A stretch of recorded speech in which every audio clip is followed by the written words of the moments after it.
Thank you for coming to Theory Lunch. Today we have Zeyu, who will talk to us about the generalized trifference problem. Thanks for the introduction.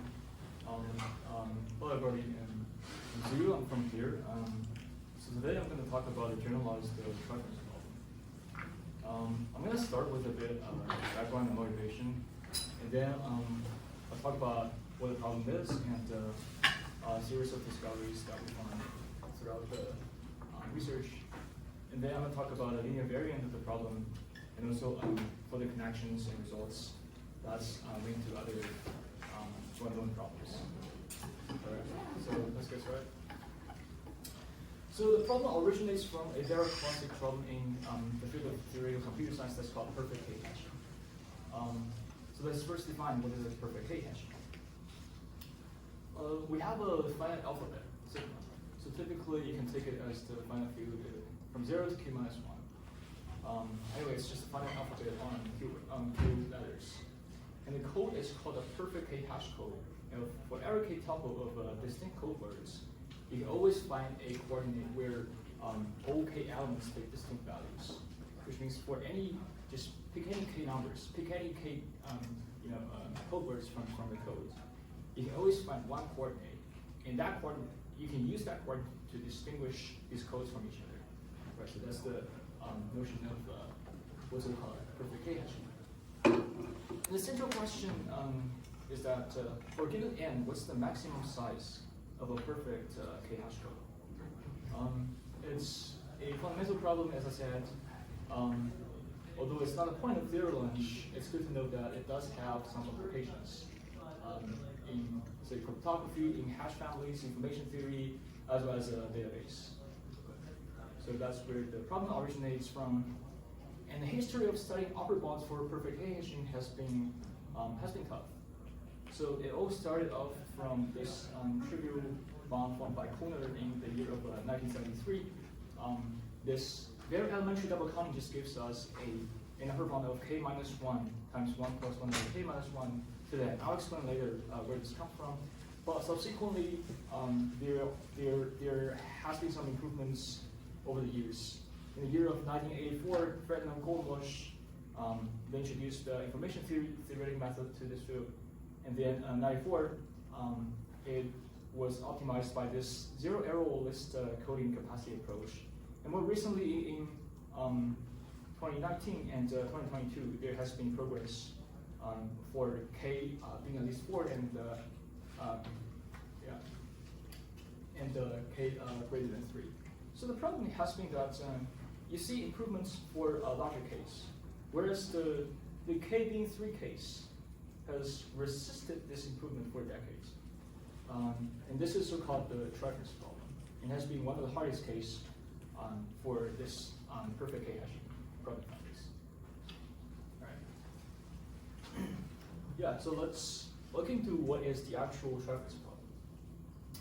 So the definition of the trifference problem is, as I said, it's a special case of the perfect K-hashing problem. So think of an alphabet on only 3 letters, 0, 1, and 2. And we say 3 code words, they triffer at position I if that position I can be used to distinguish these code words from one another. Which means at that position I, these 3 code words are distinct. They take values 0, 1, and 2. Let's define the size, largest possible size of a code in this of length n is this largest possible size of a family of trifference code. As an example, for n equals 1, the code 0, 1, 2 is just trifling because there is only one coordinate. And for n being 2, this code 0, 0, 0, 1, 1, 2, 2, 2 is trifling. Because pick any 3 of them, you can always find a position where they triffer. And actually, you can prove that that's the best possible. And the proof is already non-trivial. You got to think about it for, I guess, 5 to 10 minutes, and then realize that 4 is actually the best.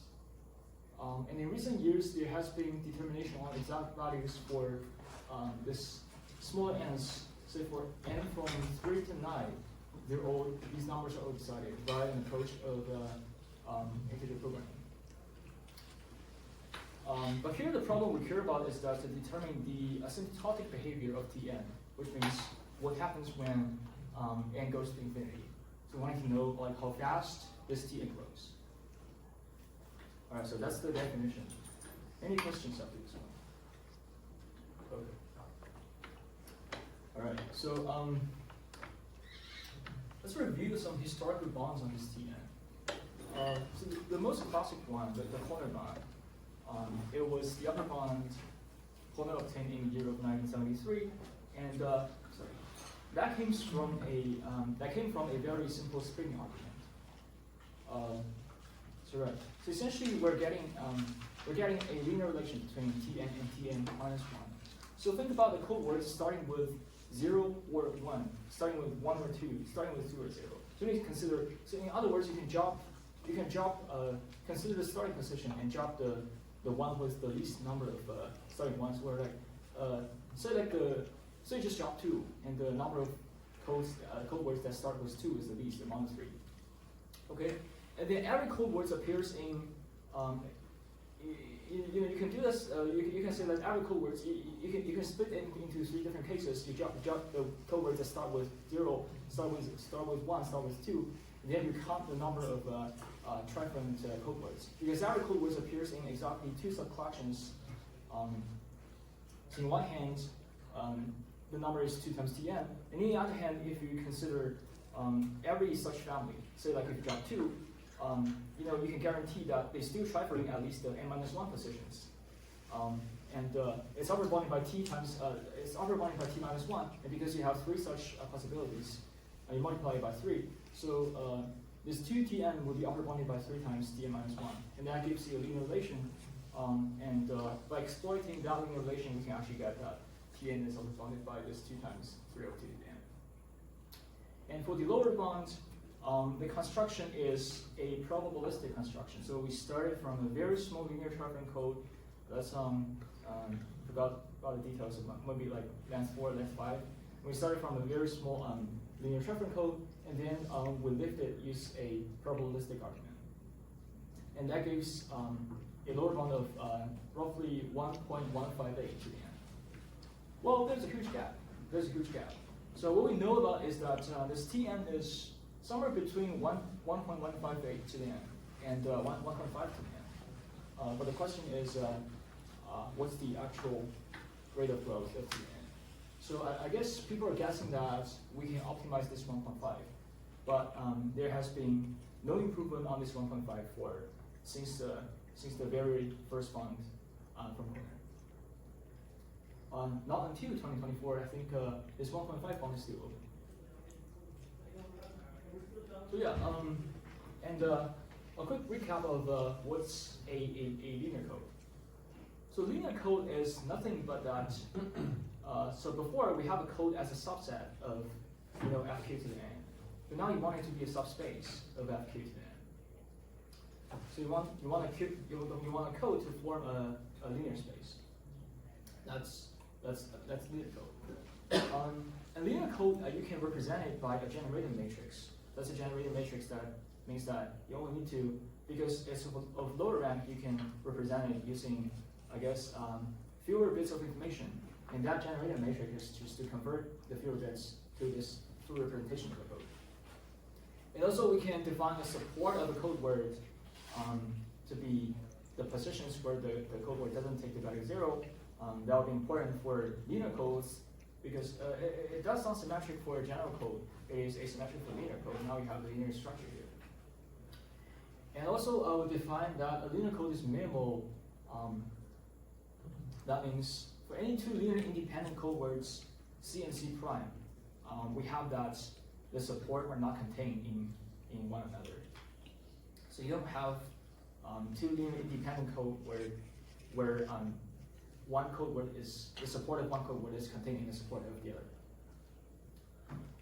And specifically for the trifference problem for Q being 3, Bishnoi et al. They showed that linear trifferent codes are actually exactly the minimal codes over F3.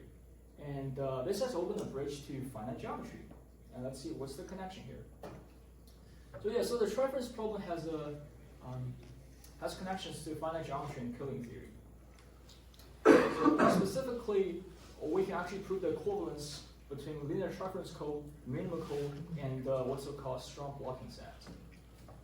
As we just introduced, the linear code is minimal if and only if no code support contains others.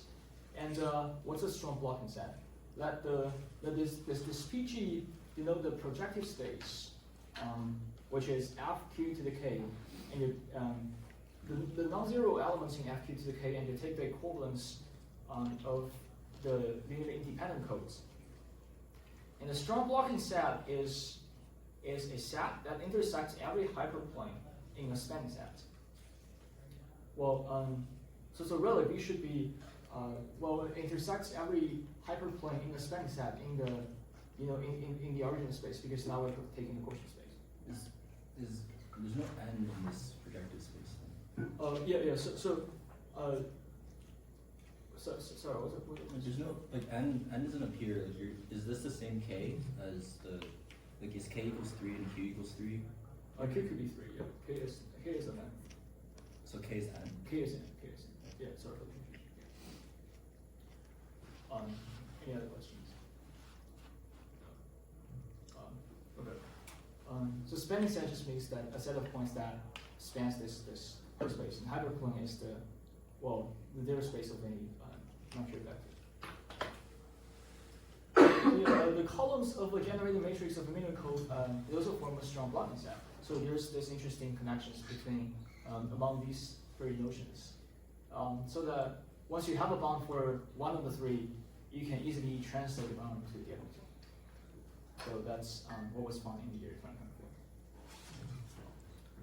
2024. Okay. So very recently, there has been this breakthrough in, it was posted on arXiv in early 2024, but I guess just got published last year. So Landary Katan, they had this result that they improved the previous upper bound from 1.5 to the n to 1.5 to the n over some polynomial, and this polynomial specifically is n to the negative 2 to the 5. And this has been the first polynomial improvement over more than 3 decades. So let's look into what they did in the proof. So the proof had essentially 2 very key steps. The first is that they identified a lemma called the S-set lemma, which is that you don't have to bound the size of the code. You can just bound the size of the code. You can bound the size of the code intersecting some given subset of this code space. Well, that brings a lot of flexibility, because now you can only consider a constrained subset of the codes. And once you get an upper bound on that constrained subset of the codes, you can easily translate this upper bound back to an upper bound of the original size of the code. Right. And step two is that they are going to choose a very specific subset that's constructed. So the subset is exactly the code words that has at exactly 3 twos. So only consider the intersection of the code and this subset, which means only consider the code words of exactly 3 twos. And then they define an auxiliary graph whose edges correspond to these code words, and then they can apply some Turing argument. And let's see how they did. Why do you it's not true that for any S you have this upper bound, right? Or are you gonna show that it's true for any S. It's true for any S. Why? What if S is just something that? Oh, okay, never mind. Got it. So I'll show you a proof later in the talk, but it's true for any S. This is seems magical, but once you see the proof, it's no magic at all.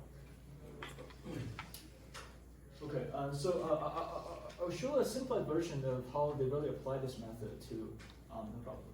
So let's first recall that the KST theorem. So very classic bipartite to runtime theorem. They say that a KST-free bipartite subgraph, bipartite graph on n vertices has a most big O of n to the t minus 1 over t many edges. Okay, this is one of the most classical results in extremal graph theory. And how it was used in the proof of the upper bound of the trifference code.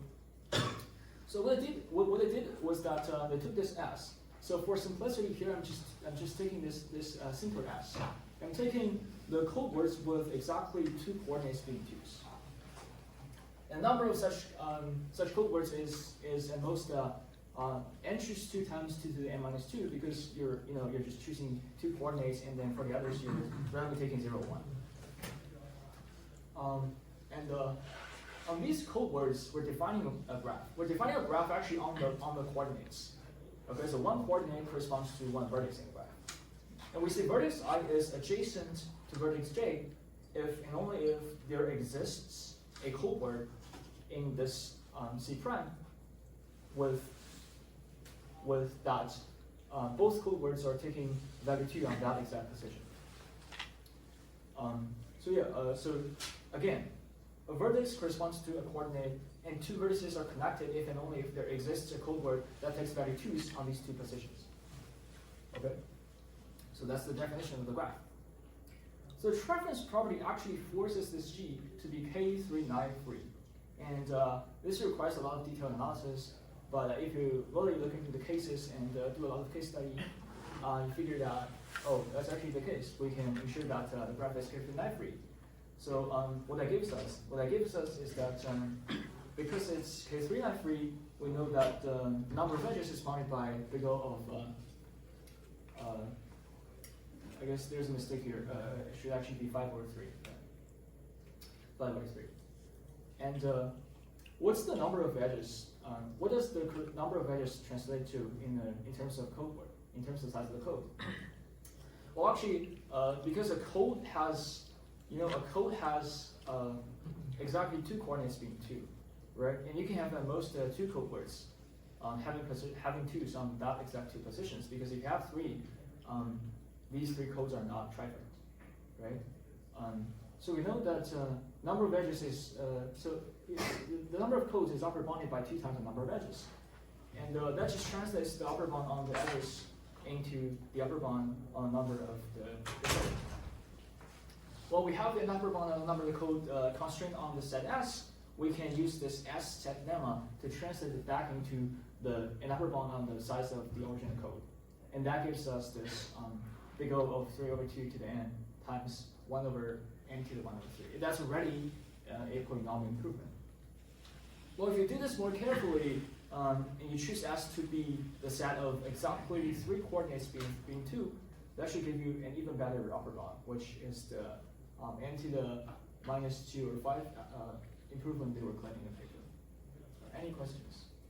In the case of 3, do you need to consider a 3 uniform hypergraph and then apply convergence theorem, or can you work only with graphs? You work only with graphs. Because for the point 4 here, it doesn't change, right? You still have it's just not 2. The definition of the graph itself, is it the exact same? It's the exact same. Oh, okay. Right. And you still have for that case, you will have an upper bound on the number of edges, and it still translates back to the upper bound on the number. Yeah. It's not C prime over 2 though. It's a different constant. Yeah. But it's a constant. Other questions? No? Okay. Yeah. So that's the KST connection that gives this polynomial improvement after 3 decades. Right. So why this matters? It was the first asymptotic improvement. It introduced a very beautiful connection between the trifference problem and the extremal graph theory. And plus, this asset technique is really kind of magical. And the asset technique plus auxiliary graph idea, it might open the door for improvements. Well, if we could find the forbidden subgraphs in these auxiliary graphs, we can just improve in trifference response by results from extremal graph theory. And because people are guessing this 1.5 to the n is optimizable, so people are guessing that could this technique prove that for any C we can have this sort of upper bound, and it remains wide open. There's no refutation, and there's no signal shows that this being true. So yeah, this is a wide open direction. And the paper we're presenting today is going to generalize this trifference problem we just saw together and also extends many of these existing ideas. Okay, any questions? No? Why wouldn't you expect to be able to lift a bigger explicit construction like in the lower bound? Like why is it all focused on the upper bound here? Oh yeah, so essentially, so if you think about this carefully, essentially, all of the improvement we've been making is that so essentially the very original bound also uses this S lemma. So you can like rephrase the original bound from this S lemma, and it's looking into some sort of like 2 to the n, like a subset of size 2 to the n, right? And like every upper bound is obtained via that. You find an upper bound on the code constraint on some subset of size 2 to the n. Whereas people are guessing that if you find something like 1.8 to the n, and you'd be able to get something essentially better. Does that make sense? Because we're looking into we're finding an upper bound on a code that's on a subset of size 2 to the n. You would have 2 to the n in this cardinality vector here. So that gives you this 1.5. Yeah. But say like if you could find like say 1.9 to the n as this S, you can construct something that makes sense that has size 1.9 to the n. You might be able to get 1.9 over 3 to the n. That's the upper bound. So that's why people are guessing that this 1.5 is optimizable.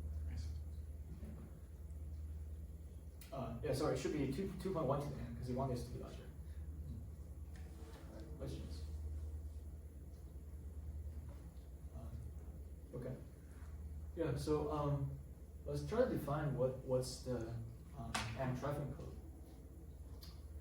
So it's very similar to the trifering code, with the only difference being that now you want any 3 distinct code words, you want not just one position that they triffer, you actually want M coordinates they triffer. So you want to ensure that there exists M coordinates. For any 3 distinct code words, you can always find at least the M coordinates, such that on any of the M coordinates, you can use that to distinguish these 3 code words. And such a code is called an M trifering code. And if you take M to be 1, this is just a classical trifering problem. And also you can think of this as an extension of the classic Hamming distance problem. Hamming distance is the number of distinct coordinates of any 2 code words. And now we're just considering this in terms of 3 code words, right? And you want to find that. You want to ensure that the main sort of like 3-fold Hamming distance, or like 3-tuple Hamming distance, whatever you call it, to be at least M. And plus the row of the minimum trifference distance, which is analog of the Hamming distance between 2 code words.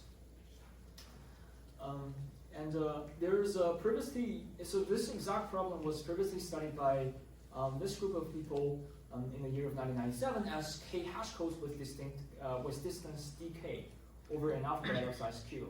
And this paper we're essentially looking at the special case where q is equal to k is equal to 3 and d3 is m. D3 is just this sort of the Hamming distance, the trifering distance we're considering. Okay, so that's the definition of the trifering code. The only difference being that we wanted to ensure that in M coordinates, the 3 code was triffer. Okay, and let's see what are the elementary propositions we can get out of the definition straightforward. So the first proposition is that for every n, T and n is 3 because once you have a code word, once you have 2 code words, the third one is determined. And also, if you erase one coordinate, that should give you an m-1 trifering code. So we should get this inequality: T and m is bounded above by T n minus 1 and minus 1. And also, if you have a 1 trifering code of size of length n over m, you can simply repeat each code word m times to obtain a m trifering code of length n. So this should give us T n m is at least T n over m 1, the classical trifering code of length n over m. And the last one is an analog of the 1973 bond that says that if you fix a coordinate, remove the code words with the least frequent value. Remove the code words with the least frequent value of the starting coordinate. Say like one appears the least frequent in the first coordinate. You just remove that, and then you erase that coordinate. You should get a code word of length n-1, whereas it is still m trifferent. So yeah, and use the same double counting trick, and you should be able to get this same linear relation between t and m and tn minus 1m. So as a simple corollary, we can already get something on the upper bound of t and m, which was this bound down there in the corollary. So you simply apply property 2 here, n minus 1 times, and then you use this binary K10 of this K3 knife freeness, or like this KST free argument. Right. So that's straight from this previous work. Now let's see if we can get improvement on this. Well, so before talking about any improvement, we identified a very interesting phenomenon on the size of the code. So there's a phase transition point when the value of m, number of trifferent positions, is roughly t over 9 times the total length of the code, of any code word. So here the theorem is that for any epsilon, if m is slightly bigger than this phase transition threshold, then actually you can prove that the size of the code is a constant. Whereas if the trifferent positions is relatively smaller than that, then the size of the code is exponential. And it appears that this phenomenon is analogous to some other phenomena in other coding theory bonds. Well, and you can simply obtain this by a double counting argument, which is essentially here. So for any lambda that's slightly larger than 2 over 9, you can double count the quadruples x, y, z, and I, where the code words cx, cy, and cz, they triffer at this position 9. And if you're simply double counting that, so the lower bound is going to be that you just pick any 3 code words, and because they have at least lambda times n trifferent positions, so you would be able to get t choose 3 times lambda n that many quadruples. Whereas as an upper bound, you can count the number of code words within each position. So for each position, let's say Ri represent the number of code words with coordinate 0, and Si represent the number of code words with that coordinate being 1, and Ti is number of code words with that coordinate being 2. Well, so the number of the number of this trifference appear is that Ri times Si times Ti, because you can just pick one code word that appears to be 0 on that coordinate, and pick a code word that appears to be 1 at that coordinate, and you can pick a code word that appears to be 2 at that coordinate.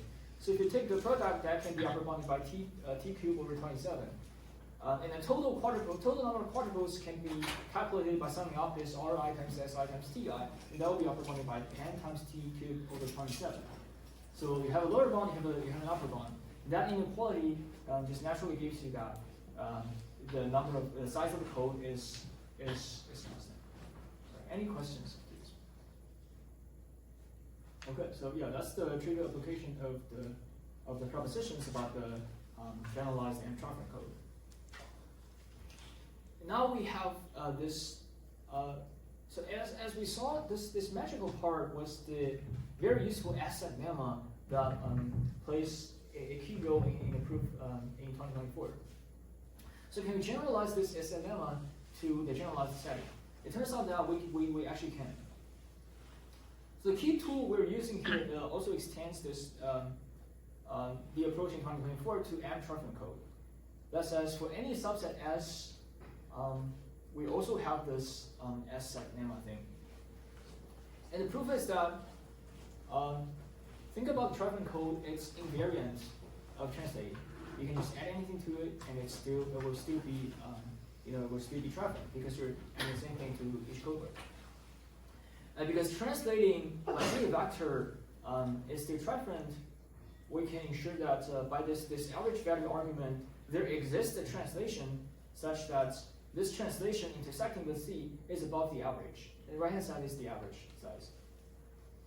And because the trifference property is totally invariant, and you take the upper bound of the left hand side over all of the possible U's, you would just get that this is an trifference code inside the translate of S, so that should give you this lemma. Okay, so it's simply from an average argument. And now our strategy remains the same as the previous approaches. We need to carefully choose an S such that the size of S is easy to estimate. And to make sure that happens, usually what we do is just to fix a suitable K and say that, hey, we only pick the code words with exactly K many 2's. And then once we have this S, we bound this intersection of the code and this S via some double counting argument. Change this inequality anyway, so via some counting thing. And then we translate this upper bound we obtain back to the argument size of the code via this S set lemma. So that would be the overall strategy of our approach.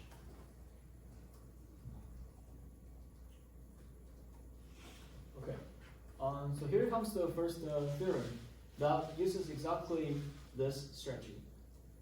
So what we did was that,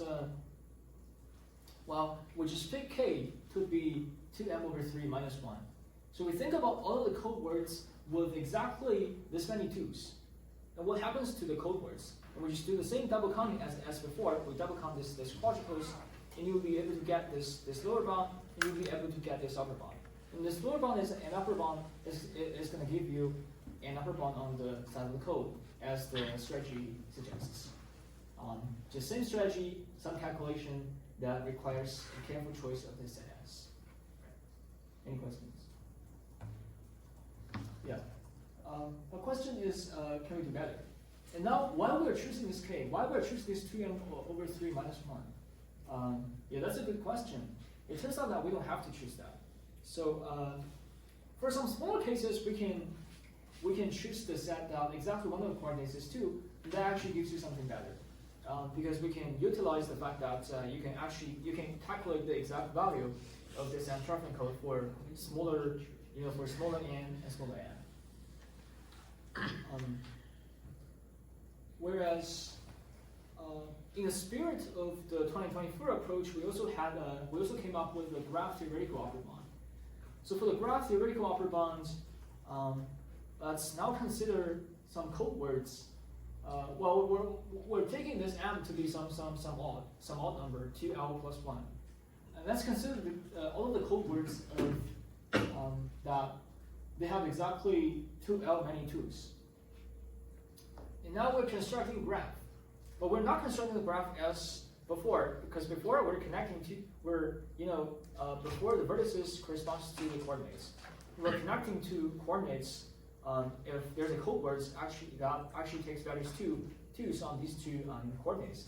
But now we're constructing a bipartite graph where the vertex sets are, so the UVs are just the L tuples within the set N. And we're connecting each edge if and only if there exists a code word that is supported exactly on the union of these two edges. Well, so the claim we're having here is that this constructed graph G is P4 free. The reason is that, well, if you think about this graph, suppose it has a P4, and P4, the vertices of the P4 is I1, I2, I3, and I4, where each I corresponds to some L tuple. Let's think about three code words that act as the three edges here, because one edge must came out of an existing code word. So let's say this edge between I1 and I2 is code word X, and between I2 and I3 is the code word Y, and between I3 and I4 is the code word Z. So X should be supported on. It's not supported. So X number of 2's in X. So the two positions in X should be I2 union L2 union L1, and the two positions of code word Y should be L2 union I3, and the code words of the two positions of the code word Z should be I3 union I4, respectively. And now let's consider the trifference between the code word X and Z. And because we know that in I2, X and Y are both 2, so the trifference between X, Y, and Z. Because we know that in I2, X and Y are both 2, they can't trifferent on that position. And in I3, Y and Z are both 2, they can't trifferent on that position. So trifference might only appear in positions of I1 union I4. That's because you have to ensure that there's at least a 2 in these trifferent positions. But let's look at how many coordinates are there in this I1 union I4. There's only 2L, but you want at least 2L plus 1 positions that they triffer. So this is a contradiction. Well, so the conclusion is that this graph is P4 free, and because that P4 free bipolar graph is a star forest, we can actually get an upper bound on number of edges, and that translates back into this upper bound when you sort of translate the result on this bipolar graph back to the size of the code. Okay, so that's in the same spirit of the 2024 result, but we're using different construction of the graph. And then we're considering a different forbidden subgraph that's given by this M trifferent property. All right, any questions? Okay, we can do actually a little better. And how do we do that? Well, you don't have to fix the number of, you don't have to fix the number of 2's in that set. It could be dynamic, right? So here what we're doing is that let's say a number of 2's. Let's say a number of 2's in this set is something some like x hat times n, and this x is something to be solved. And you can optimize over the right hand side. If you actually do that optimization, that's a little bit nasty. But if you actually do that, you will be in trouble because you can't simply apply chances to inequality. You're getting something cubed, and that's introducing some concavity here. It's not completely convex. Whereas by some inequality tricks, you can get rid of that concavity, and you use a modified version of chances to inequality to get the same bond, and that should give you something slightly better than the previous approaches. So yeah, eventually the solution is the smallest row root of this equation. So this changes depending on the choice of lambda. But in most cases, this is the best asymptotic upper bound. And I'll show you a figure of how better this bound is over other bounds. Right, so this just comes from the idea that you have to fix the number of 2's. You can sort of like just put a variable there and decide on how many 2's what's the set of s you're choosing later after you do this optimization. And what about the lower bound? We spoke a lot about the upper bound. The lower bound comes from construction. And previously for the classical trifference problem, it came from a probabilistic construction. And here it also came from a probabilistic construction via some alteration.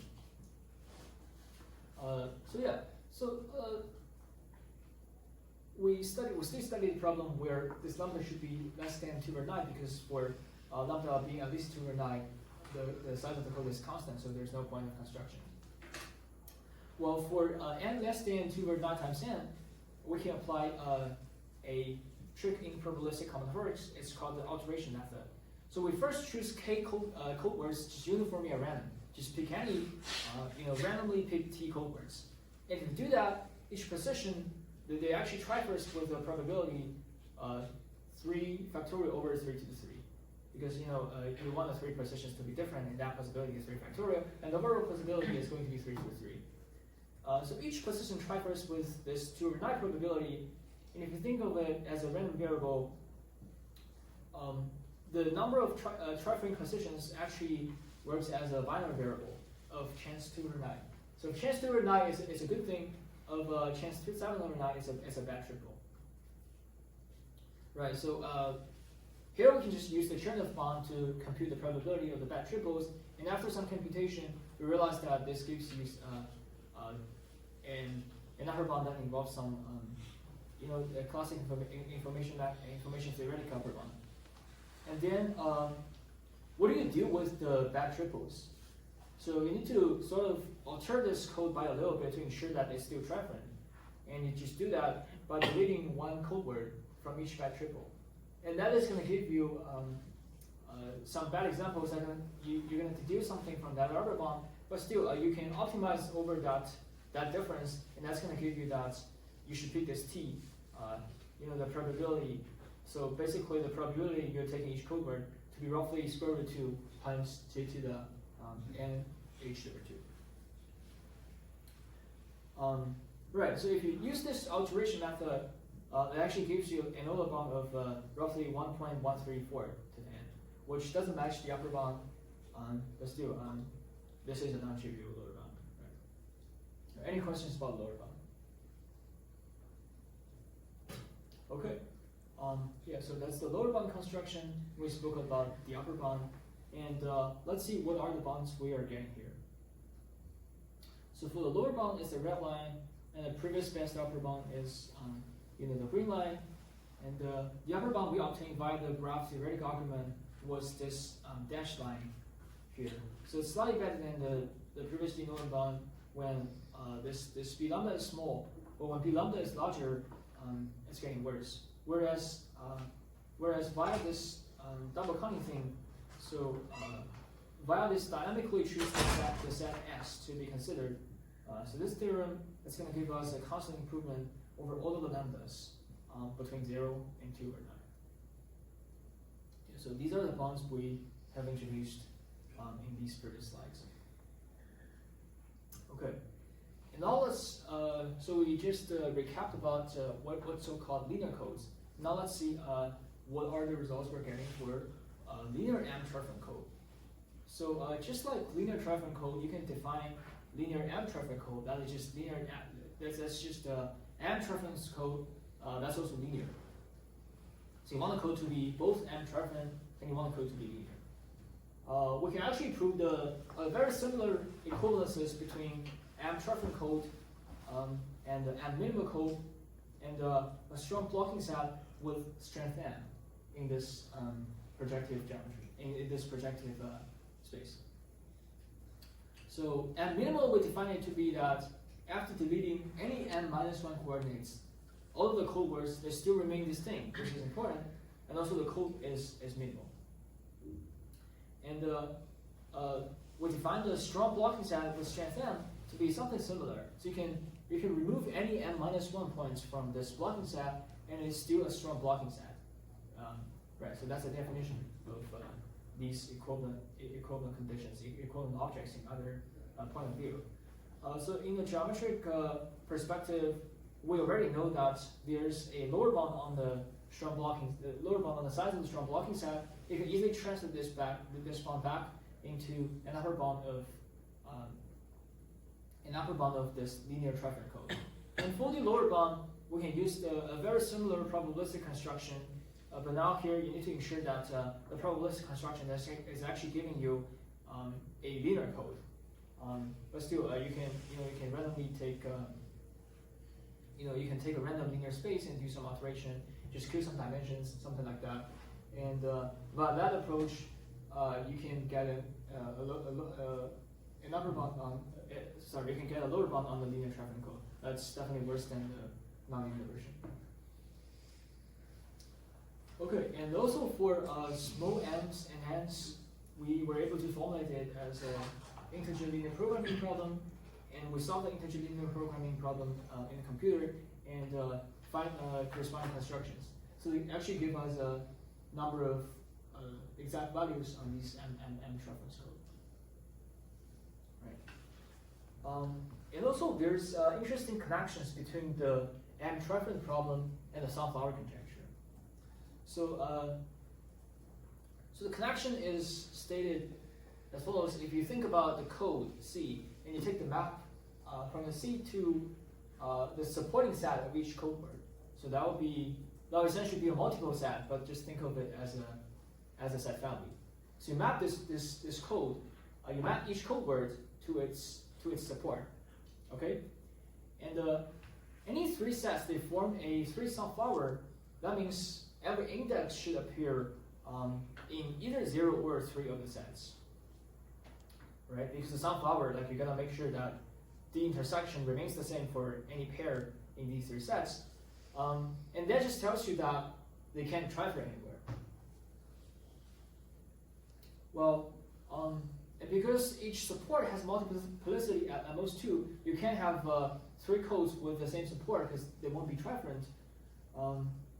We know that this ground set is this ground set of this multiple set is sunflower free, and that gives you an upper bound of this this sunflower result, and that upper bounds 2 times this ground set, and that upper bounds the size of the code.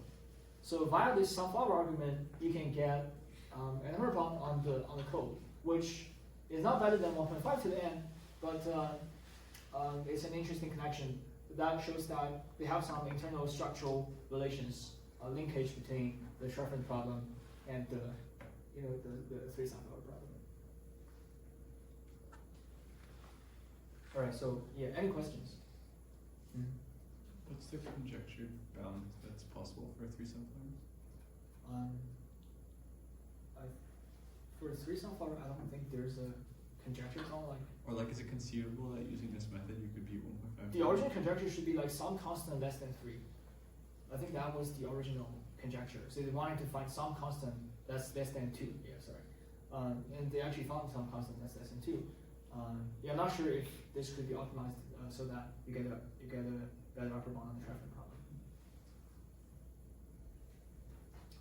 Okay, so for a summary of what we have covered, so we defined what we have done in the research. We defined this generalized trifference problem, which is the natural generalization of a trifference problem, where the only difference being that now you require at least m of the coordinates, the code where they triffer.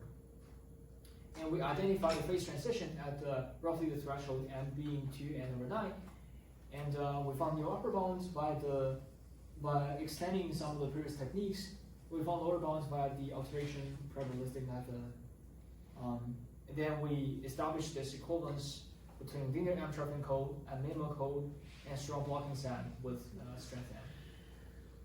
And then we did some computation on the exact values for small parameters and found this interesting linkage to the sunflower conjecture.